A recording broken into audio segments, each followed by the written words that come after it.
नमस्कार दोस्तों, स्वागत है आपका हमारे इस ऐसे पढ़ते यूट्यूब मंच पर। दोस्तों, राहुल गांधी, जी हां, राहुल गांधी एक नेता के तौर पर इमर्ज कर चुके हैं। अब राहुल गांधी एक नए अवतार में नजर आ रहे हैं और वो अवतार दरअसल संसदीय व्यवस्था के भीतर कोई अवतार नहीं, बल्कि संसदीय व्यवस्था के अंतर्गत उसे नेता प्रतिपक्ष की एक संवैधानिक जिम्मेदारी माना जाता है। लोकसभा के भीतर नेता प्रतिपक्ष की यानी लीडर ऑफ ऑपोजिशन की जिम्मेदारी के साथ साथ अब लोग उनमें भावी प्रधानमंत्री की छवि देख रहे हैं।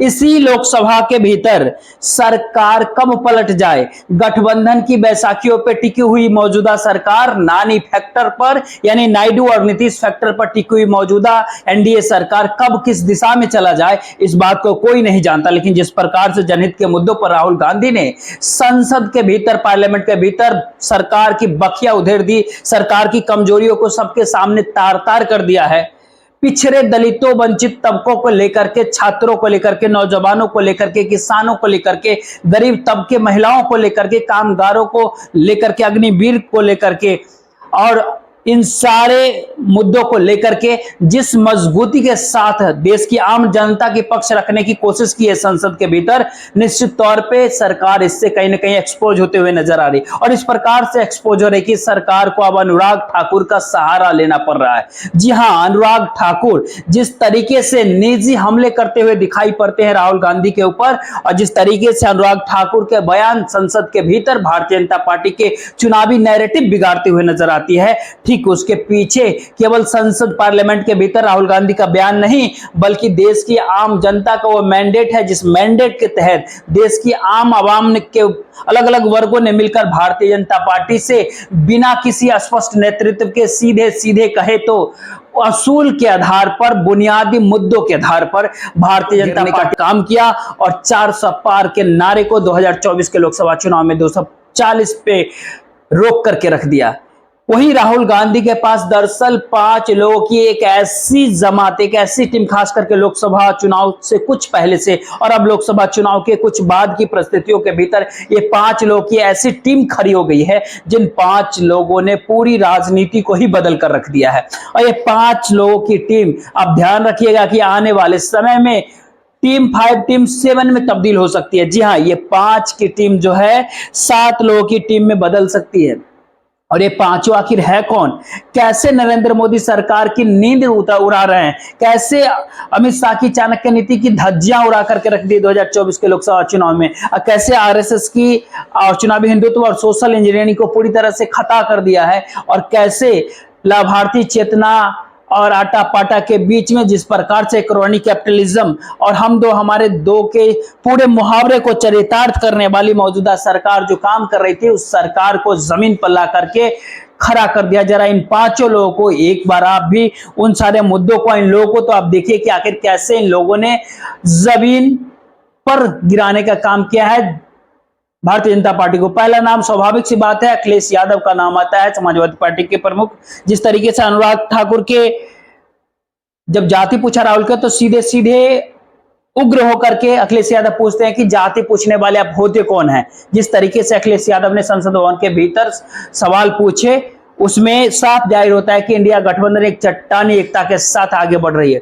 राहुल गांधी और अखिलेश यादव की बॉन्डिंग काफी मजबूत हो चुका है इन परिस्थितियों के भीतर। उत्तर प्रदेश के भीतर जो पीडीए का, पिछड़ा दलित और अल्पसंख्यक का जो नैरेटिव सेट किया अखिलेश यादव ने, उसमें उत्तर प्रदेश में ही योगी और योगी के होम टर्म पे, जहां से नरेंद्र मोदी संसद पहुंचे, जहां से पोस्टर बॉय योगी आदित्यनाथ की पूरी राजनीति ही शुरू होती है, वहीं पर भारतीय जनता पार्टी को 2024 के लोकसभा चुनाव में मात देने का काम इसी दोनों जोड़ी ने किया, राहुल गांधी और अखिलेश यादव की जोड़ी ने।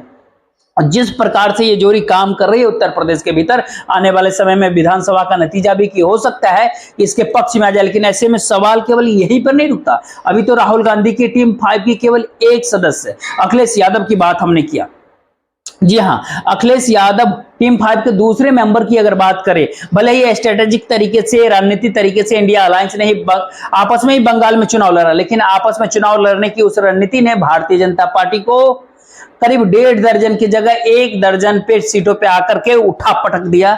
उस पर भी चर्चा है कि 3, 4, 5 सांसद कभी भी बीजेपी से टीएमसी के अंदर भाग सकती है। तो बात जब बंगाल की और टीएमसी की हो रही है, तो ऐसे में ममता बनर्जी, जी हाँ, इंडिया अलायंस, राहुल गांधी और इस पूरे अलायंस की टीम 5 की दूसरे इंपॉर्टेंट प्लेयर ममता बनर्जी ने जिस तरीके से पूरे के पूरे खेल को ही, पूरी की पूरी बिसात को ही भारतीय जनता पार्टी के बिखेर करके रख दिया है, और उनके सेनापतियों ने जिस प्रकार से संसद के भीतर, पार्लियामेंट के भीतर, चाहे वो कल्याण बनर्जी हो, चाहे वो महुआ मोइत्रा हो, या फिर अन्य दूसरे टीएमसी के सांसद हो, जिस तरीके से भारतीय जनता पार्टी को सत्ता से लेकर के और सत्ता के द्वारा बिठाए गए तमाम लोगों को एक तरह से निरुत्तर करने की हालात मिलाकर खड़ा कर दिया है मौजूदा वक्त में। आने वाले समय में पश्चिम बंगाल के मुख्यमंत्री ममता बनर्जी, भारतीय जनता पार्टी की सरकार यदि सत्ता से जाती है तो उसमें ममता बनर्जी की बहुत बड़ी भूमिका रहेगी।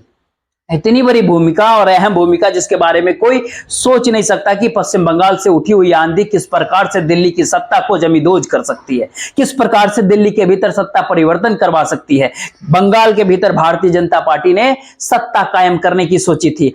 दीदी योदी यो दीदी, तमाम तरह की बातें कही गई थी चाणक्य के द्वारा, लेकिन ममता बनर्जी ने जिस प्रकार से 2019 के लोकसभा चुनाव में पश्चिम बंगाल के भीतर भाजपा ने जरे जमाने की जो पहली सपना देखा था, उस पूरे नैरेटिव पे प्रहार करते हुए पहले 21 के विधानसभा चुनाव, उसके बाद 24 के लोकसभा चुनाव के भीतर भारतीय जनता पार्टी का सुपड़ा साफ करने की दिशा में करीब करीब पश्चिम बंगाल में कदम आगे बढ़ा दिया था ममता बनर्जी। अभी वर्तमान में पश्चिम बंगाल से कुछ दर्जन भर सांसद है, कुछ कम भी हो सकते हैं आने वाले वक्त में, लेकिन भारतीय जनता पार्टी की जो नींद उड़ी हुई है वो ये है कि पश्चिम बंगाल के भीतर जो बीजेपी जो अपने आप को जड़ जमाने की कोशिश करे, कहीं कहीं वो पूर्वोत्तर के क्षेत्र में जो जमी पे उनकी पैर जमी हुई है वो कहीं खतरे में ना पड़ जाए। और टीम 5 के तीसरे सदस्य की तरफ अगर जाते हैं तो एमके स्टालिन, दक्षिण में इतना मजबूत किला बना रखा है कि भारतीय जनता पार्टी के लिए वहां पर कोई जगह नहीं मिल पा रही। प्रधानमंत्री नरेंद्र मोदी सबसे ज्यादा तमिलनाडु का दौरा कर रहे थे, केरल का दौरा कर रहे थे, खास करके तमिलनाडु का। जब लोकसभा चुनाव 2024 के पहले 7-8 महीने से जब देखिए तो प्रधानमंत्री तमिलनाडु के भीतर कभी रामेश्वरम, कभी कहीं और, कभी कहीं और, मतलब इस मंदिर उस मंदिर, लेकिन भारतीय जनता पार्टी को वहां अपनी पैरें नहीं जमा पाई। भारतीय जनता पार्टी को वहां से दिल्ली भेजने के लिए लोग नहीं मिले। भारतीय जनता पार्टी का समूल प्रयोग वहां के राजनीतिक भूगोल को बदलने में कामयाब नहीं हो पाया। संगोल के सहारे तमिलनाडु का भूगोल बदलने की पूरी कवायद में पीएम नरेंद्र मोदी और अमित शाह कामयाब नहीं हो पाए। 2024 के लोकसभा चुनाव में तमिलनाडु में एमके स्टालिन ने जिस प्रकार से 2024 में राजनीति में अपनी जड़ें जमा करके रखी हुई, डीएमके को खड़ा करके जिस प्रकार से आज वहां पर विपक्ष विहीन यानी जयललिता के निर्धन के बाद जिस प्रकार से एआईडीएमके के बिखरे हुए नजर आ रहे हो, उस पूरे स्पेस को जो भारतीय जनता पार्टी भरना चाह रही थी, उसको जिस प्रकार से बंद करने की कवायद थी भारतीय जनता पार्टी की, निश्चित ही तौर पर दिल्ली के लिए चिंता का विषय है। नरेंद्र मोदी और अमित शाह के लिए कहीं नहीं चिंता का सबब है कि राहुल गांधी और इंडिया अलायंस का ये तीसरा पिलर, ये तीसरा महत्वपूर्ण घटक, तीसरा महत्वपूर्ण छत्रक, वो खेल बिगाड़ते हैं भारतीय जनता पार्टी को। खेल बिगाड़ने के लिए उत्तर प्रदेश, पश्चिम बंगाल और इसके साथ साथ तमिलनाडु से आने वाले इंडिया अलायंस के सहयोगी दलों के सांसद सबसे बड़ी उम्मीद बने हुए हैं पार्लियामेंट के भीतर। लेकिन जरा इस टीम 5 के अगले चौथे सदस्य की बात करें तो सबसे महत्वपूर्ण और सबसे ज्यादा नरेंद्र मोदी को किसी से अगर दिक्कत है, सबसे ज्यादा इस दौर में अमित शाह की चाणक्य नीति को अगर कोई सीधे सीधे चित करने का मादा रखता है तो इस टीम 5 के चौथे पिलर्स कौन है? कभी देश के प्रधानमंत्री पद के बेहद करीब पहुंच चुके शरद पवार। जी हां, शरद पवार की पार्टी तोड़ी गई, एनसीपी पार्टी तोड़ दी गई, शरद पवार की पार्टी टूटे हुए धरे को दिला दिया गया, या फिर कह दिया गया महाराष्ट्र के भीतर शरद पवार के विधायकों और सांसदों पर डोरी तक डाले गए। इसके बावजूद खाक से उठ करके शरद पवार ने जमींदोज हो चुके पार्टी एनसीपी को सबसे अच्छी स्टॉलक्रिट के साथ महाराष्ट्र के भीतर खड़ा कर दिया, बड़ी जीत दिलाई। 10 सीटों पर लड़ करके वो 8 सीट 2024 के लोकसभा चुनाव में जीतते हैं। शरद पवार को कहा जाता है कि ये इंडिया गठबंधन के अमित शाह। शरद पवार ये तय कर रहे हैं कि सरकार कब गिरे और सरकार इस भूमिका को जो है निभाने के लिए आगे बढ़ते हुए दिख रहे हैं कि आने वाले समय में महाराष्ट्र के विधानसभा चुनाव के बाद दिल्ली के भीतर जो वैकल्पिक सरकार बने, उस सरकार का एजेंडा क्या हो, उस सरकार का स्वरूप क्या हो, उस सरकार का नेता कौन हो और उस सरकार किस रूप में इस भारत देश में देश के आम जनता के सामने इंडिया गठबंधन के तमाम एजेंडों को लेकर के आगे बढ़े। नए सहयोगी को जोड़ने का काम भी काफी हद तक शरद पवार के जिम्मे, शरद पवार ही ये तय करेंगे कि आखिरकार नानी फैक्टर जो नायडू और नीतीश जो एनडीए के लिए ऑक्सीजन सप्लाई बना हुआ है वो कैसे टूटेगा। आखिर महाराष्ट्र की राजनीति में मराठा अस्मिता की राजनीति को शरद पवार ने नए सिरे से उखाड़ दिया। परिवार टूटा, पार्टी टूटी, एक धारा भारतीय जनता पार्टी के साथ गया, लेकिन इसके बावजूद शरद पवार नहीं गए। शरद पवार जमे रहे और टूटे हुए धरे को भी मात दी और राज्य के भीतर भारतीय जनता पार्टी को भी मात दी। लेकिन टीम 5 के 5वें पिलर तो खुलेआम मुनादी करते रहते हैं। जी हां, और वो जज्बा कहां से आता है? बात हम उद्धव ठाकरे की कर रहे हैं साहब। बाला साहब ठाकरे की विरासत संभाल रहे उद्धव ठाकरे, जो राहुल गांधी और इंडिया अलायंस के टीम 5 के 5वें पिलर और बेहद महत्वपूर्ण पिलर फ्रंट से कोई व्यक्ति अगर खुल करके अगर बोलता है तो या तो उद्धव ठाकरे बोलते हैं या फिर उनकी पार्टी के दूसरे चर्चित चेहरे संजय राउत बोलते हैं। सीधी चुनौती की वो सीधे सीधे नेता है, कोई पार्टी का सर्वोच्च नेता। सीधी चुनौती अगर नरेंद्र मोदी और अमित शाह को देता हुआ नजर आता है तो वो उद्धव ठाकरे नजर आते हैं और उनकी चुनौती में दम भी होता है। महाराष्ट्र के लोकसभा चुनाव का नतीजा आप देखिए और उस नतीजों को 2014 और 2019 से अगर कंपेयर करने पर आपको साफ साफ दिखाई पड़ेगा कि परिस्थितियां भारतीय जनता पार्टी के लिए कमोबेश महाराष्ट्र की राजनीति के भीतर बेहद प्रतिकूल हो चुकी है। यूं ही भारतीय जनता पार्टी महाराष्ट्र के भीतर 300 पार से और 400 पार का नारा लगाने से 240 पर नहीं भारतीय जनता पार्टी सिमटी और नीचे जा सकती है। यानी शरद पवार के साथ उद्धव ठाकरे की पार्टी का कैंडिडेट सिलेक्शन सही अगर होता, उद्धव ठाकरे चुनौती सीधे दे रहे हैं और सीधी भारतीय जनता पार्टी को चुनौती जब उद्धव ठाकरे दे रहे हैं तो तय मान लीजिए कि एक और मराठी अस्मिता, वहीं दूसरी ओर हिंदुत्व की लड़ाई, और इन दोनों चीजों का जब एक क्लासिकल निश्चय दिखाई दे रहा हो महाराष्ट्र महाविकास आघाड़ी के, और महाविकास आघाड़ी इंडिया अलायंस को महाराष्ट्र के भीतर सबसे ज्यादा ऑक्सीजन दे रही है, तो ऐसे में कहीं ना कहीं इसके न्यूक्लियस पर, इसके केंद्र पर उद्धव ठाकरे खड़ा है। शरद पवार की एक राष्ट्रीय भूमिका है। शरद पवार की भूमिका महाराष्ट्र के अलग अलग क्षेत्रों में, अलग अलग रास्तों में, गांव-गांव, कस्बों तक उनकी पहुंचे हुए नेटवर्क के भीतर है, उनके डायरेक्ट कनेक्टिविटी के अंदर है। लेकिन उद्धव ठाकरे एक ऐसा चेहरा है महाराष्ट्र के भीतर जिस महाराष्ट्र की राजनीति में वहां के मॉडल के बाद महाराष्ट्र के 4 बजट को गुजरात से शिफ्ट करने के बाद गुजरात के मराठी अस्मिता की राजनीति और भारतीय जनता पार्टी के द्वारा मुद्दा बनाई या फिर बनवाए जाने के बाद की परिस्थिति, हर तरह की परिस्थितियों के भीतर महाराष्ट्र के उद्धव ठाकरे की चेहरे की जरूरत इंडिया गठबंधन को है, इंडिया गठबंधन की जरूरत उद्धव ठाकरे को भी है। और इन दोनों ही परिस्थितियों के भीतर जब परस्पर जरूरत दोनों को एक दूसरे की है तो ऐसे में दिल्ली में होश उड़ना तो स्वाभाविक सी बात है। तो ऐसे में कब 244-45 तक ये इंडिया गठबंधन पहुंच चुकी, उनकी सदस्यों की जो संख्या है, जिसमें उसमें पप्पू यादव और दूसरे और 8-10 निर्दलीय आए, 1-2 पार्टी वाले लोग जब उनके साथ आकर के जब खड़े होते हुए दिख रहे हैं, तो कब ये संख्या, कब इसमें 27 से 28 और सांसद जुड़ जाए, बहुमत के आंकड़े को छू जाए, ये बात कोई नहीं जानता।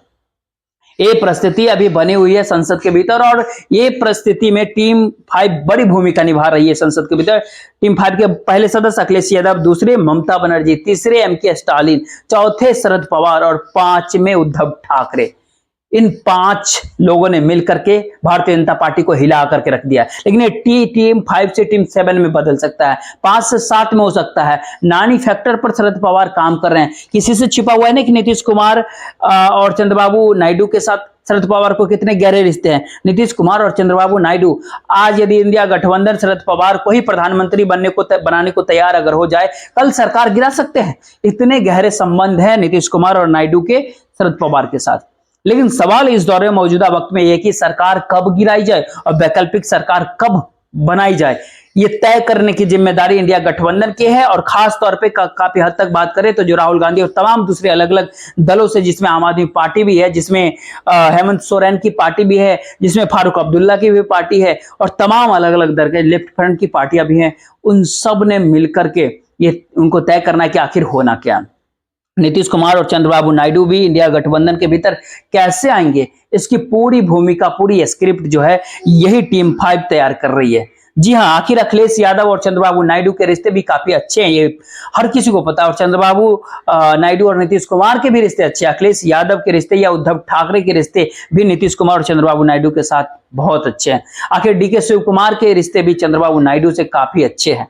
तो ऐसे में राजनीति अभी किस दिशा में घुमर रही है, इसके पीछे ये पूरा ये टीम 5 प्लेयर जो है ना इंडिया गठबंधन के, और आने वाले वक्त में संभवतः 7 में बदल सकती है। यही टीम इस भारत देश की राजनीति में भारतीय जनता पार्टी से दो हाथ करते हुए दिख रही है। संसद से लेकर के सड़क तक, सड़क से लेकर के संसद तक, जनता के मुद्दों से लेकर के संविधान के मुद्दों तक, और विचार विमर्श के केंद्र को चुनावी हिंदुत्व की जगह चुनावी पिच को बदलने में जिस टीम ने बड़ी भूमिका, अहम भूमिका निभाई है, उसमें भी यही टीम 5 का अहम योगदान है। राहुल गांधी का अपना योगदान है। राहुल गांधी ने इस भारत देश में भारतीय जनता पार्टी के एक पक्षीय शासन, एक तरफा शासन, एक दशकों से उसके खिलाफ जो वोटर थे वो निराश दिख रहे थे कहीं ना कहीं, अपने भारत जोड़ो यात्रा, राहुल गांधी के भारत जोड़ो न्याय यात्रा, इन सब के माध्यम से एक उम्मीद जगाने का काम किया राहुल गांधी ने भारत देश में, उनमें हौसला भरने का काम किया, उनमें जज्बा हुआ।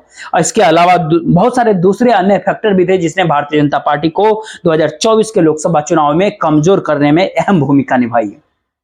हालांकि अब भी ये बात उतना ही सच है कि कांग्रेस पार्टी, राहुल गांधी और मल्लिकार्जुन खड़गे की कांग्रेस पार्टी ही इस पूरे इंडिया गठबंधन को कमजोर किया। आखिर इंडिया अलायंस की तरफ से मध्य प्रदेश में कौन लड़ रहा था? कांग्रेस लड़ रही थी। छत्तीसगढ़ कौन लड़ रहा था? कांग्रेस लड़ रही थी। गुजरात कौन लड़ रहा था? कांग्रेस लड़ रहा था। ओडिशा कौन लड़ रहा था? कांग्रेस लड़ रही थी। इसी इंडिया अलायंस की तरफ से हिमाचल कौन लड़ रहा था? कांग्रेस लड़ रही थी। और इंडिया अलायंस की ओर से ही कर्नाटक के भीतर सरकार होने के बावजूद कौन लड़ रहा था? तो कांग्रेस ही लड़ रही थी। दिल्ली जैसे राज्य के भीतर कहा जा सकता है कि आम आदमी पार्टी के साथ गठबंधन था।